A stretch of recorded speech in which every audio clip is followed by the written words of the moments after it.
This is a beautiful scripture. I had saw something on YouTube, and it was like a young gentleman that was talking about how basically when you choose to serve Jehovah and when you choose to, you know, follow Christ, you definitely will be hated by in this world because this world, is wrapped around vanity, clothes, shoes, sexual pleasures, um, everything superficial and of no substance. That's what the world likes.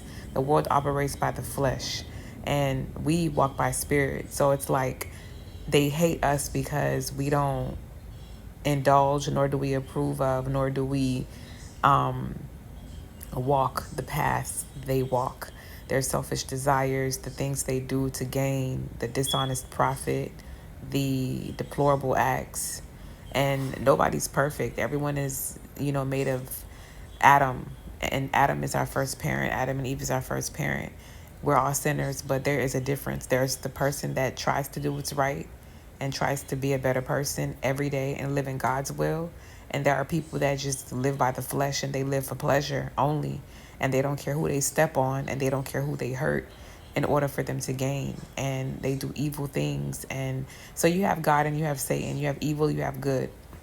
So when you choose to be, like I was reading a comment about like this boy, he was in on YouTube and he was like saying how his own parents don't support him in his Christian journey. And it's like people have this conception that Christians are just these boring people that are like too strict and intolerant.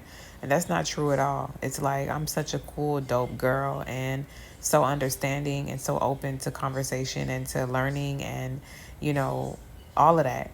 But people who are closed minded, the same people that feel like Christians are intolerable or intolerant, not intolerable, but the same people that feel like Christians are intolerant, they're the most hateful, evil people.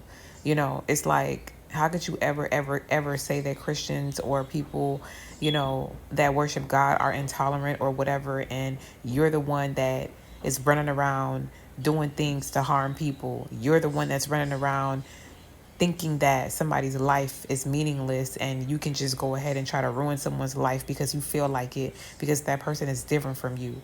It's like, if anything, you are a hypocrite and the biggest hypocrite. And if anything, you are the biggest intolerant, person in the entire galaxy and universe. It's like the ones that really like are mad and upset about,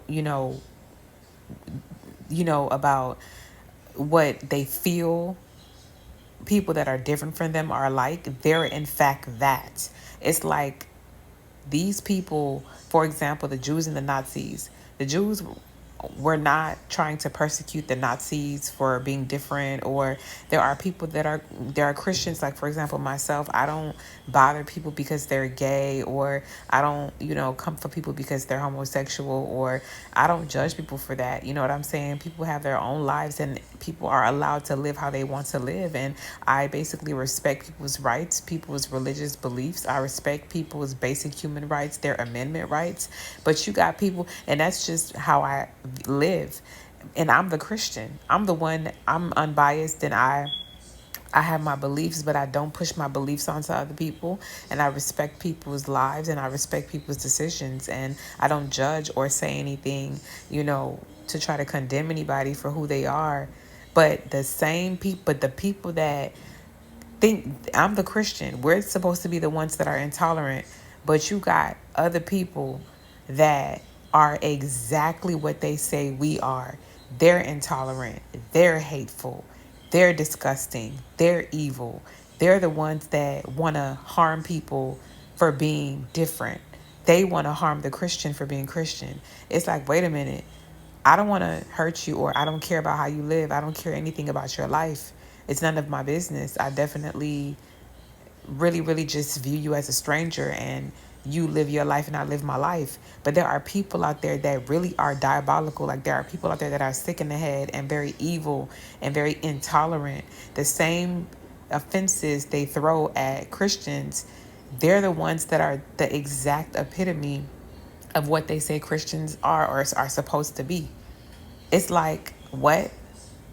Like, I'm not chasing nobody around for being who they are. I'm not bothering anybody or trying to harm anybody for being who they are.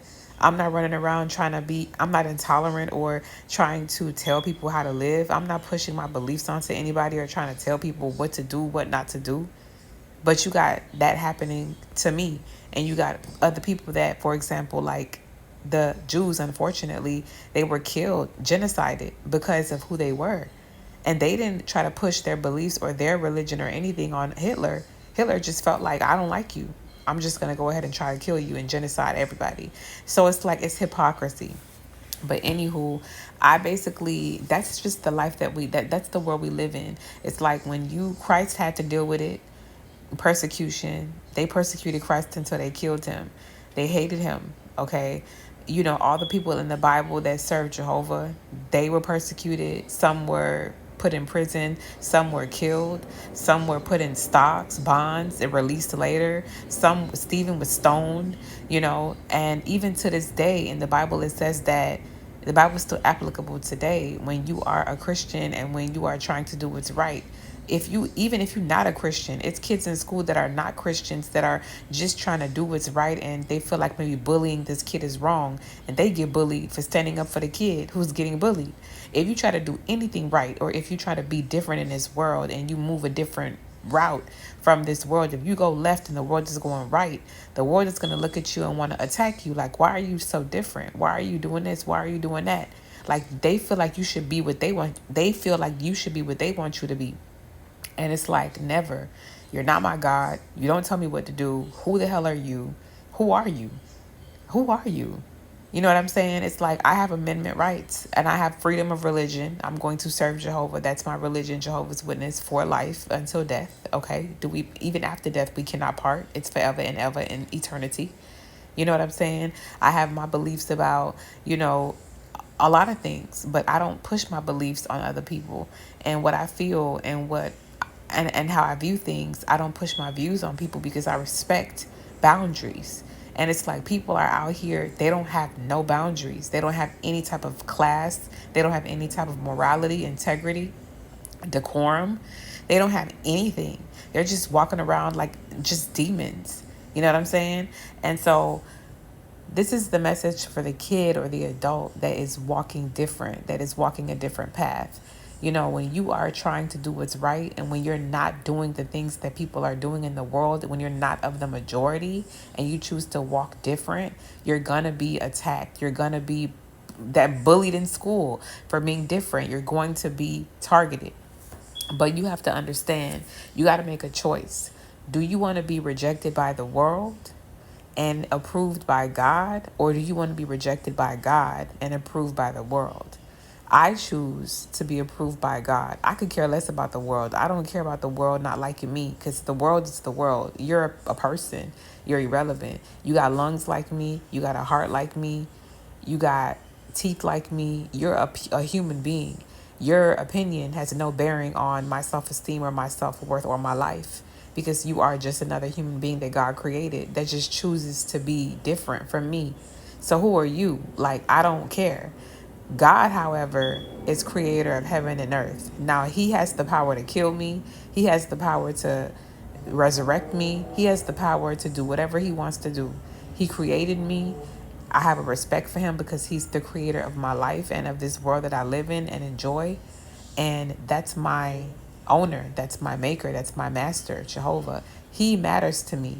So I basically knew when I baptized in November of 2013, I dedicated my life to him, and I said, I dedicate my life to do your will, and I dedicate to live by your laws and commandments. Now, what does that mean? When you choose to, follow Christ, you're not perfect. You're going to make mistakes. I've made mistakes like since I was a baby, we're human. But for the most part, I dedicated myself to Jehovah November 2nd, 2013. And it's been 11 years since I've been a witness, and I've kept my vow to serve him for the rest of my life because I feel like that's what's suitable for me. That's my choice. That's my free right. And so with that choice, though, it comes with like beautiful, beautiful blessings, but you also are going to have, you know, difficulty. You're going to have persecution. You're going to have people that don't like that decision, because your decision, my decision, it goes against, the world and what they want. You know what I'm saying? And it's like, it's very simple. It's like, if you don't mess with something, or if you don't like somebody, or if you don't feel like, their beliefs are suitable for you, just ignore them, move on, and live your life how you want to live it. If I'm not impeding in your life, and I'm not doing anything to, infiltrate in your life, and I'm unbothered, and I'm minding my business, then you mind your business and you live your life. But that's not how the world works. The world, you could be minding your business and living your life. And, when people hate you, they find a way, they want to be intrusive. They want to come into your life, and they want to try to cause disruption, because that's how hate works. Like, if I don't care about you, I'm not going to talk about you. I'm not going to check for you. I'm going to ignore you. And that's what I always do, because I don't care about you. I don't care enough to hate you. That's how much I don't care. But when you really hate somebody, you care about that person to the extent of you show a care to disrupt their lives in a negative way. I just don't have that type of care or energy. I'm unbothered. I just really am an unbothered person. Like, I'm very quiet. I don't care. But people, they go out of their way to try to disrupt your life when they are hateful and when they don't like you. And it's like, all you got to do is just ignore that person's existence. It's very simple. All you got to do is just move on, ignore that person's existence, move on with your life, live your life how you want to live it. And that person just cease for them to exist. But some people are so satanic and so evil, they don't know no other way. They have to disrupt a life. They have to ruin a life. They have to try to destroy a life, because they are just evil. And that's just the sad part about life, because people are very evil and don't care. It's like, I always used to think to myself, it baffles me, like, bro, if I don't care about somebody, and if I don't have no interest in somebody, or people who are not important to me, I don't regard them. I don't speak on them. I don't check for them. I don't look for them. I don't do anything. That person ceases to exist in my brain, my heart, my mind. I'm just a very unbothered individual. But you got people out there that really, really hate you. And when you hate someone, just how you love someone and you care for them and you take care of them, when you hate someone, you care about that person to disrupt their life in a negative way. And it's like, I just don't have that type of care. I just don't care enough. I don't care enough to hate you. I don't. I really don't. And it's like really, really, really sad. But that's what happens. And these are the consequences of being different. And I would rather suffer for being different. And I would rather suffer and, for standing up for my faith and my beliefs than to follow the crowd. I've never been a follow the crowd type of female. Never been I'm going to do what everybody else do. I've never been that type of person. I have my own beliefs and I have my own morals and my own integrity, and nobody can change that. So I would rather suffer for being who I am than to be accepted for being who I am not. I don't want to be accepted for being a complete fraud, living a double life, not being myself. I'd rather be, rejected for being who people don't want me to be, and be accepted by who I love, Jehovah, for being who I am. I'd rather be who I am than to pretend to be something I'm not, just to be accepted by a bunch of strangers that don't matter to me. Y'all don't matter to me. The world doesn't matter to me. It doesn't. So the acceptance and approval of the world, clearly, from the way that I live and from how I've been enduring and how I've, kept myself going, and, with Jehovah's help, I keep going, and, I keep living day to day until he decides, okay, well, let me go ahead and remove this issue from her. I live like that, and I live in my peace, because I don't care about other people's opinions. You know what I'm saying? But yeah, it's like, for anybody out there, like, love yourself, and it's best to be accepted by God. It's just best to be yourself. It's best to be yourself. It's best to be hated for being yourself than to be loved for being who you're not. I can't even imagine switching up and being who I'm not, just to be accepted by a whole bunch of people that don't pay my bills, a bunch of people that I don't care about, a bunch of people that are not kinfolk or fam to me, a bunch of people that I don't care about. Like, emphasis on I don't care about. I don't care about you. So it's like, why would I ever regard your acceptance if I don't care about you? So it's like I can't see myself switching up and being different just to be accepted by a bunch of nobodies in my world. In my world, who matters to me is Jehovah, and that's it. And it's like Jehovah loves me and I have his approval. That's why I just live the way I live and I'm in peace and I'm not really bothered like that. You feel me? Some people in my situation would have already caved, folded. They would have already gave up. They would have already conformed. They would have already surrendered and just been, what people want them to be. Never. Who the heck are you to please? It's like, who? You know what I'm saying? And it's like, you got to have that mentality. And you have to understand, this is basically my sentiments for anybody who ever feel like, well, I choose to be a follower of Christ, or I choose a certain religion, or I choose to be, I choose to do what's right. You know what I'm saying? And the whole world hates me and yada, yada, yada. Okay, well, this is who you want to be accepted by. This is an example, okay? People who don't like you, they're going to try to make you feel worthless. They're going to try to make you feel like something's wrong with you. But let me show you how nothing's wrong with you, but everything is wrong with them. Everything is wrong with the world. The world and what it likes and its desires and everything the world stands for, it's garbage. All the world cares about is pleasure, money, and vanity. That's garbage. But anything of substance and of value, it lies with God. So this is the story of basically King David. David was basically a boy who was a son of, I forgot how many sons, but this is what happened. It says, hold on. Okay, so Jehovah was picking a king. He had to pick a king. And this is 1 Samuel 16. As they came in and saw Eliab. Okay, as they came in. Okay, so basically, Jehovah was picking a king. He picked a king, but they didn't know which one out of Jesse's sons was going to be the king. So the sons, Eliab, he had said, I'm sorry, it wasn't Eliab. It says, as they came in and he saw Eliab, he said, surely here before Jehovah stands his anointed one. So I think Jesse had like 10 sons. David was one of them. David was the one that was put to take care of the sheep. So he was the lowly one. He was the one that was taking care of the sheep. And so they basically had assumed that it was Samuel. Samuel assumed that Eliab was the one that Jehovah chose, because Eliab was like strong in stature, and Eliab was like, mighty in appearance and attractive and stuff like that. So it says, as they came in and he saw Eliab, he said, surely here before Jehovah stands his anointed one. So Samuel said that surely Eliab, that's the one that's standing before Jehovah as the anointed one, the king. But Jehovah said to Samuel, do not pay attention to his appearance and how tall he is, for I have rejected him. For the way man sees is not the way God sees, because mere man sees what appears to the eyes, but Jehovah sees into the heart. That's harsh.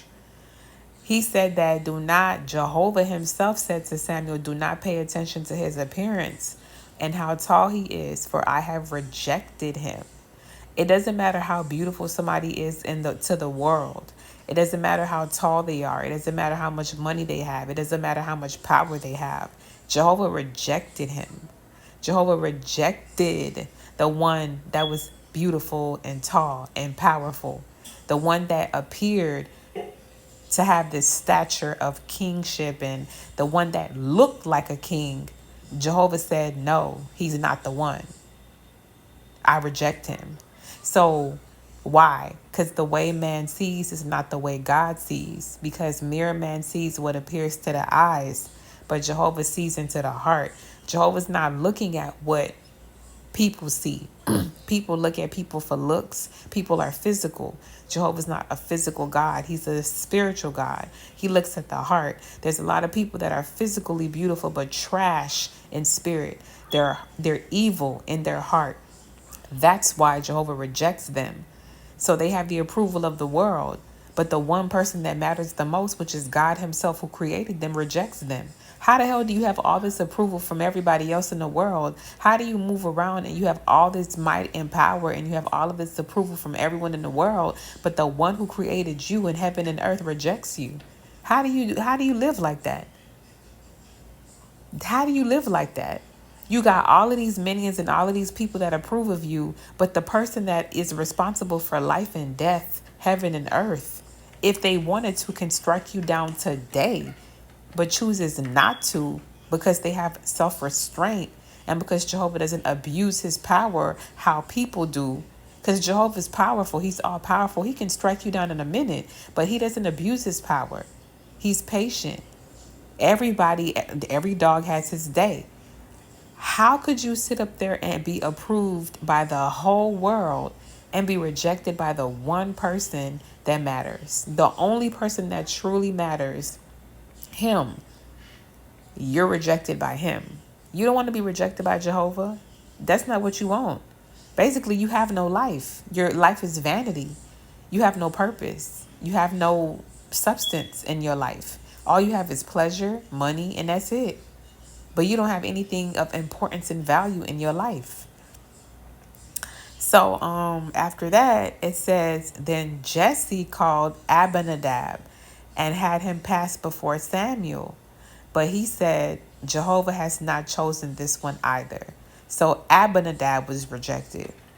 He had him pass before Samuel. Jesse's the dad. But he said, Jehovah has not chosen this one either. Next, Jesse presented Shammah. But he said, Jehovah has not chosen this one either. So Jesse had 7 of his sons pass before Samuel. But Samuel said to Jesse, Jehovah has not chosen any of these. Finally, Samuel said to Jesse, are these all of your boys? To this he said, the youngest has been left out until now. You heard? The youngest has been left out until now. He is pasturing the sheep. He was left out. David was left out. He was pasturing the sheep. Then Samuel said to Jesse, send for him, because we will not sit down for the meal until he comes here. So he sent for him and brought him in. Now he was ruddy with beautiful eyes and handsome in appearance. Then Jehovah said, get up, anoint him, for this is the one. Boom. So Samuel took the horn of oil and anointed him in the presence of his brothers. And the Spirit of Jehovah began to empower David from that day forward. Samuel later rose and went his way to Ramah. Now, do you understand? Now the Spirit of Jehovah had departed from Saul, and a bad spirit from Jehovah terrorized him. So now Saul was the king at the time. Jehovah removed his Holy Spirit from Saul because Saul was being terrible. And so for that reason, he had a bad spirit from Jehovah terrorizing him, because Saul, at the king, he wasn't being a good king. So Jehovah anointed David and replaced Saul with David. So you see how he passed by 7 sons. They left David out. They had to ask, is this all your sons? Seven of them got rejected. So are these all your sons? No. They said, okay, well, where's the other one? Like, the youngest has been left out until now. So he was left out to pasture the sheep. So he was responsible for the sheep. Everybody else in the house, he's responsible for the sheep and was left out. He was the lowly one. He was the one that was considered, to the world, if you're taking care of sheep and you're left out, you're low. To the world, you're low. That's a low position, to be taking care of sheep. Oh, but wait a minute. What did Jehovah say? They said, bring him out. We cannot eat a meal until, we get this resolved. Who is this person that Jehovah's choosing as king?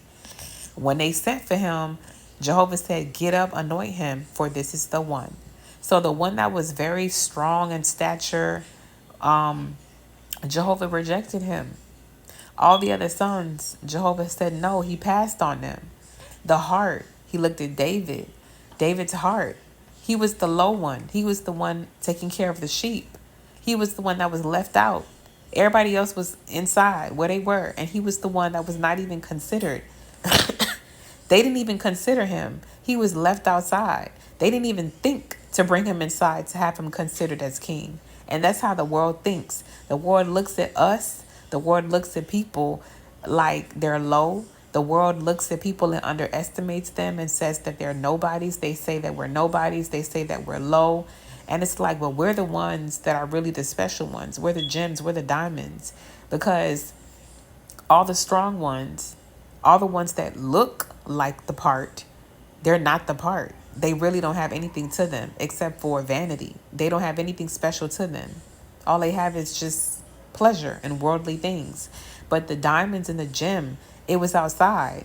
The one that was taking care of the sheep, the one that appeared to be low to the world, the brothers, the one that they counted out, that was the king.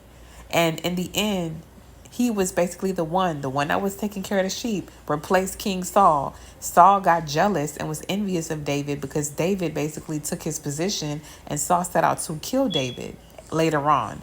But David was the one that was chosen. And it was 7 sons that he passed. And all of them, they were all brought in and considered, but they left David out. Like, oh, he's a nobody. He's the sheep boy. Oh, but that was the one that Jehovah had chose. So when people look at you like you're low and you're like you're nothing and nobody, never ever take what the world, never look at the world and take what the world says seriously, because the world does not know what they're talking about. The world is physical and the world is stupid. The world doesn't have wisdom. They don't know right from wrong. They know right from wrong, but they always choose wrong. They're very, very idiotic. They don't have any type of substance. They don't have any type of true intelligence. They don't have any type of real discernment. If you have these things, you'll be able to see past the appearance, and you'll be able to see what's important, which is on the inside. Everything beautiful is on the inside of a person. So if you judge somebody because they have a low social class, they don't have as much money as you, or whatever the case may be, they pasture sheep like David. You're a very physical, shallow, disgusting human being. That's why you got rejected. That's why Jehovah said, next, no. But David, he's humble. He was the humble one. He was the good one. He was the one with the heart that that Jehovah loved and was pleased with. And he was the one, although they viewed him as low and left him out, he was the one that was anointed as the king. And later on, he was anointed as a little boy, and David grew up and became king later. And King David in the Bible is one of the is the most one of them is the most famous king that ever graced the Bible, because there were many kings, but David was the one that was the most famous king out of everybody in the Bible that I can think of. That was Jehovah's most beloved king. He loved David. Even when David made big mistakes, he forgave David, and it was David that led up to Christ, because, well, you got to study the Bible to understand this, but he was very loved. Jehovah loved David to death. And even when David made mistakes, Jehovah forgave him and let him remain king. And David is one of the most beloved, famous kings in the Bible. King David, if you think of all the kings that Jehovah anointed, you know their names, but who's the most famous king you can think of? King David. So it's, a lesson. Basically, if you choose the course of Christ, and if you choose, to do what's right, and if you are basically being bullied, or you're being persecuted, or you're being made to feel like you're worthless, that's the world. The world is going to try to do that to you. But you have to look at what the lesson is in the scriptures. You got to look at the truth. Jehovah is the truth. He's not going to lie to you. If you were worthless, you wouldn't be persecuted. If you were not good enough, you wouldn't be bothered. If you were basically like them, you would be like everybody else, the majority. They are all the same, nothing different. They're all uniform, nothing different, nothing special about them. But you're being bothered and bullied, and you're being persecuted because you're special. You're being left out because you're different. David was left out, and he was the one that Jehovah deemed worthy of being king. So at the end of the day, it's best, and it's actually a privilege, and it's a good thing, and it's a good sign It doesn't feel good when someone's picking at you for no reason at all. But the reason why they're doing it is because there's something special about you. And they don't, and people don't like light. Darkness does not like light. And when your light shines bright, people try to dim that. People try to take that. They can't because Jehovah gave it. So just don't care about what the world thinks and continue to walk your path and continue to be independent and continue to be different, my love. And continue to be chosen. Continue to be the chosen one of God. When you're a chosen one of God, you're doing something beautiful and you're doing something right. If the whole world loves you, you're doing something terribly wrong because there's nothing that's good in the world. This is Satan's world. Let me tell you why you don't want the world to love you.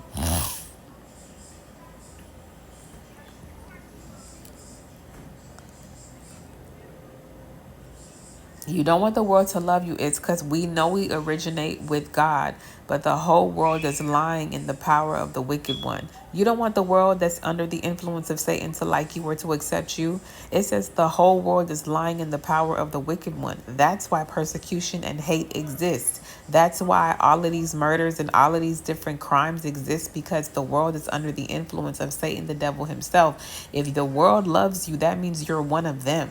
That means you're one of Satan's minions. That means you are one of them. You do not want to be accepted by anybody that is under the influence of the wicked one. Why would you want that for yourself? That means you're doing wrong in life. So when the world hates you, that means you're doing the right thing. It's the opposite. When the world hates you, you're doing the right thing. And when the world loves you, you're doing the wrong thing. Because when the world loves you under the influence of Satan, that means you're under his umbrella. That means you're doing the bull crap that they're doing. You're doing the messed up things they're doing, so they accept you. But when they hate you, that means you're doing the will of God. That means you stand for love. That means you stand for goodness and treating people right and being a good person. That's basically when you're winning in life. So really, to the bad, to evil, bad is good and good is bad. Backwards, they're backwards. But really, good is good, bad is bad. When you're hated, it's a good thing. When you're loved by the world, it's a bad thing.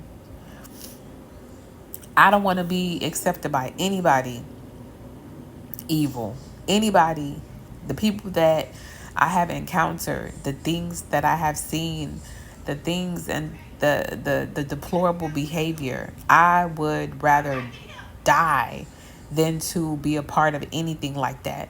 I would rather die in my integrity and die with Christ than to ever be a part of anything that is around me, that I see on a day-to-day basis, that I experience, because evil is just not me.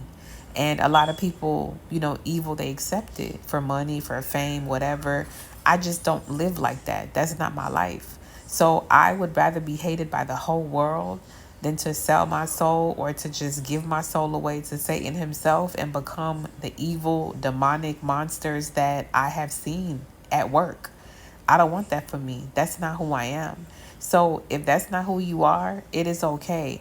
Remember that when you are being hated or persecuted, there's nothing wrong with you. You're actually doing the right thing and God is proud of you. Okay? Last scripture you want to remember. When people are treating you a certain kind of way, there's a reason. I already told you the reason. They don't like you. Why? Because you're nothing like them. You're not evil. And it's a good thing when you are hated, because that means you're chosen by God. And when people treat you low, think of David, because David was low in the eyes of men. They didn't even want to bring him in to try to get him to try to see if he could be king, because they figured, oh, well, he's just a sheep boy. We're not even going to bring him in. All along, he was the one that Jehovah chose. So you're chosen by God. You are beautiful. You are worthy. And you definitely are special. And the only reason why the world don't like you is because they are under the influence of the wicked one. And when you're not doing things of the wicked, and if you're not a wicked person and you're a good person, of course that conflicts. They're not going to like you. You got to expect to be hated. But I'm going to leave you with this last scripture. It is basically what you need to know. Happy are you when people reproach you and persecute you and lyingly say every sort of wicked thing against you for my sake.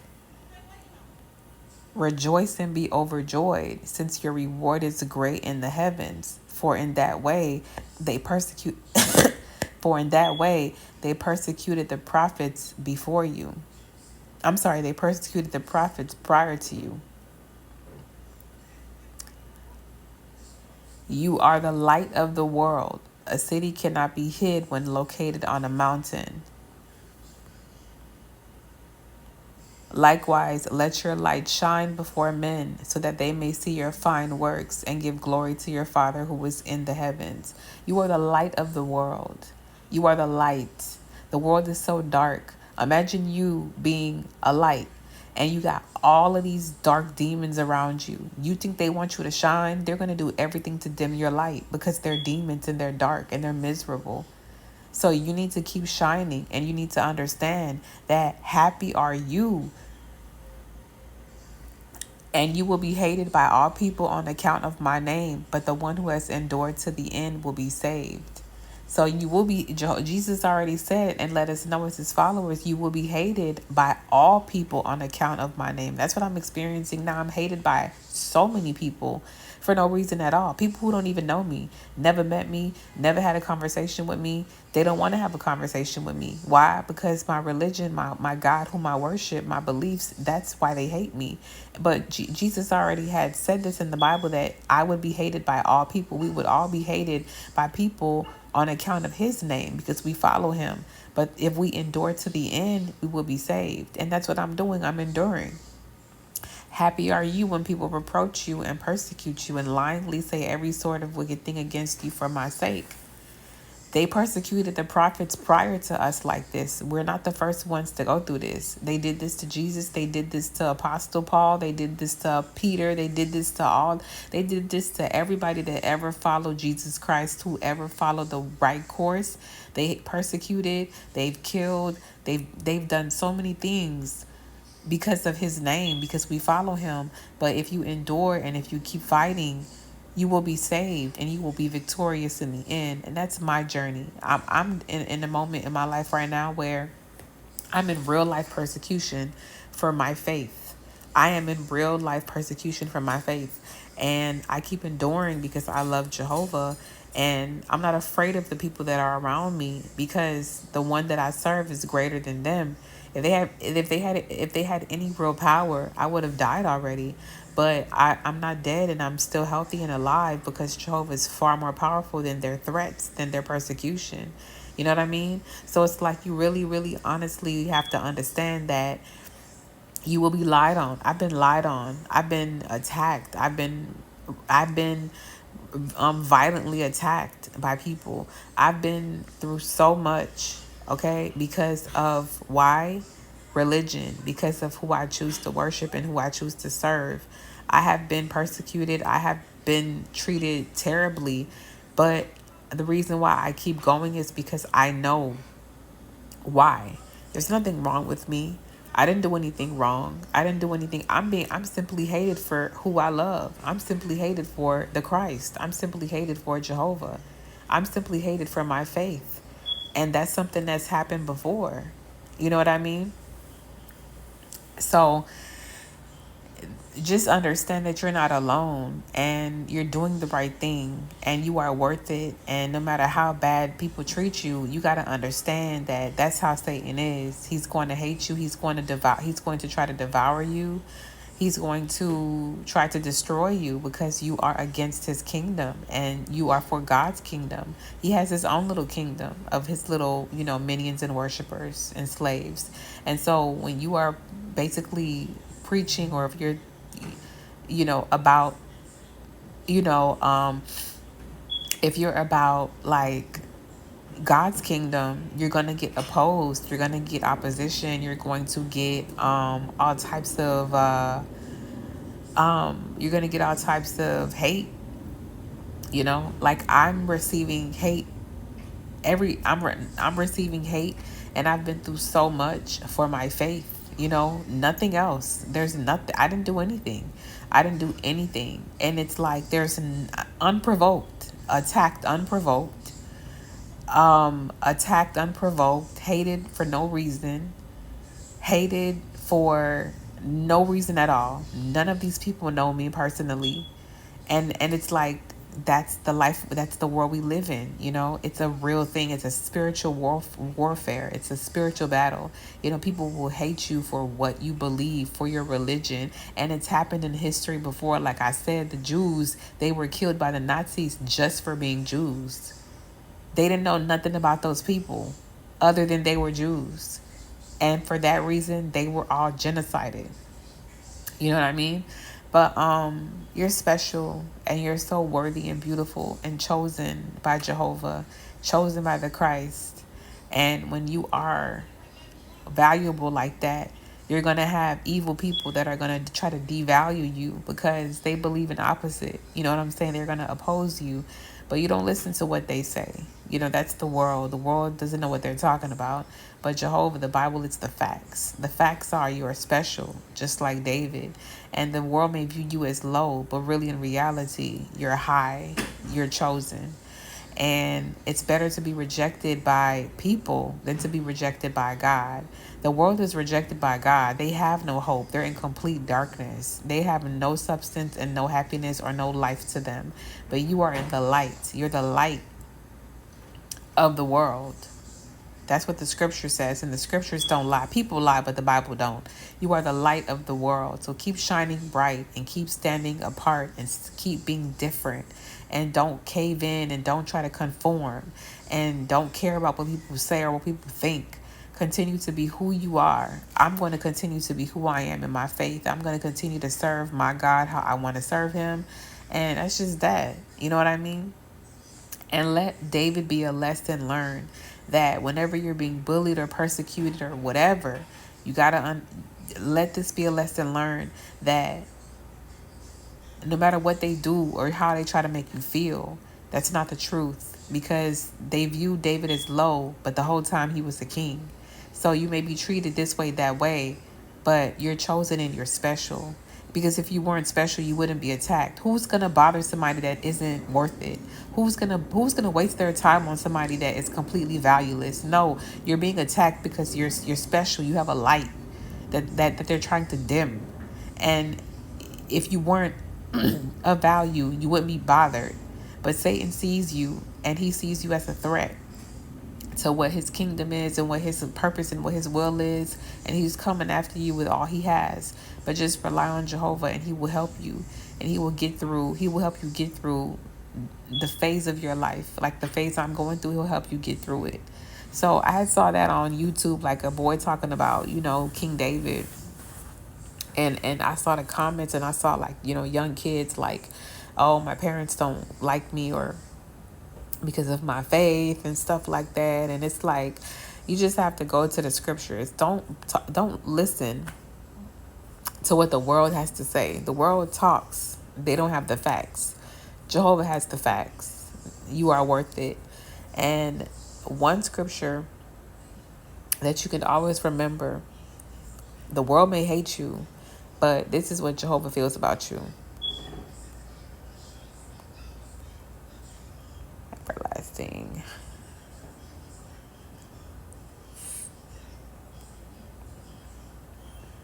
This is one of my, it says, from far away, Jehovah appeared to me and said, I have loved you with an everlasting love. That is why I have drawn you to me with loyal love.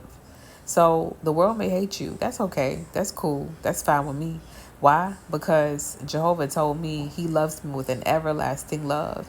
That is why he drew me to him with loyal love. That is why I have drawn you to me. When you draw something, that means you're pulling them in. That means that Jehovah, he saw my heart, and he started to attract me to him and pull me towards him.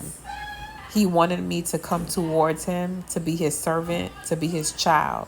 So when I experience, for example, hate or persecution, the reason why people may look and be like, well, why isn't she affected? Like, why? Because I am loved, chosen, and valued by who matters. If the world mattered, I would have been in shambles, but the world don't matter. The one that matters loves me, He told me, I have loved you with an everlasting love. That is why I have drawn you to me with loyal love. Jehovah is loyal to me. And no matter what people do, he loyally rescues me, saves me, and protects me from every attack. And he also drew me to him long time ago, attracted me to him to be on his side, to be a part of his camp because he loves me and saw something in my heart. The same way he saw David's heart. And he chose me how he chose David. And all his worshipers, he chooses them because he sees our heart. Our heart is beautiful. We're not perfect, but we're worth it. And if you are chosen by God, you are definitely worth it because God is God. So if you're chosen by him, you're special. So just know that the world may hate you, but you are loved by somebody so much more valuable and someone so much more powerful and important. You're loved by who matters. You have to think about who matters. And Jehovah is the only one that matters to me. So that's what I would just help anybody to see, and the facts and what keeps me going every day. Like, I'm loved and chosen and beautiful and worthy and have a beautiful future ahead. And after this phase and the situation that I'm going through, after it ends, because Job had to go through this same situation for a little while, and then Jehovah removed it from him after he proved his loyalty. So when I prove my loyalty completely to Jehovah, he's going to remove it from me, and I'm going to get to move on with my life and get married and live a happy life and unbothered life, and even more unbothered life, more than I already am now. And, you know, you do the same. Go through what you're going through, endure it. Let Jehovah help you get through it. And just like Job, one day he's going to just remove it. He's going to just start acting, and he's going to start moving things in your favor, and he's going to remove those enemies from you. He's going to scatter them and make them go away. And you're going to get to move on, and you're going to look back and say, wow, it was worth it. It was worth it. Being different and standing out and not caring about what people think and sticking to my God and, you know, depending on him for his help and his protection and accepting his love and not caring about the world's hate. It was worth it because when you successfully go through these things and when you prove your loyalty and when you stick to your beliefs and when you stick to God, he rewards you. Just like Job, he lost everything because Satan took it all from him to test him, his loyalty to God. Job passed the loyalty test, and Jehovah blessed him with double that he lost. So when you go through it and when you make it out, Jehovah's going to bless you for your loyalty. And you're going to be like, dang, it was worth it. I'm so happy I didn't give up. I'm so happy I didn't give in. I'm so happy I stuck to what I believed in. I stood for something. Because if you don't stand for something, you're going to fall for anything. And I definitely am not a fall for anything and follow anybody type of woman. I do my own thing. I believe in what I believe in, and can't nobody change that on Jehovah, on God. So, yes, I'm loved, I'm chosen, I'm beautiful, and I'm worthy. And you are too. And you keep being different and you keep fighting until the end. And you'll see that Jehovah is going to remove the issue in due time. And he's going to reward you for your loyalty. And your enemies, you will never have to worry about them again. Because once Jehovah takes action and says it's time for y'all to go, he's going to let you go through it. He's going to let you suffer for a little bit because that's what he did with Job. He let him suffer for a little bit. But once Jehovah says it's time for y'all to go, you'll never have to worry about them again. Period.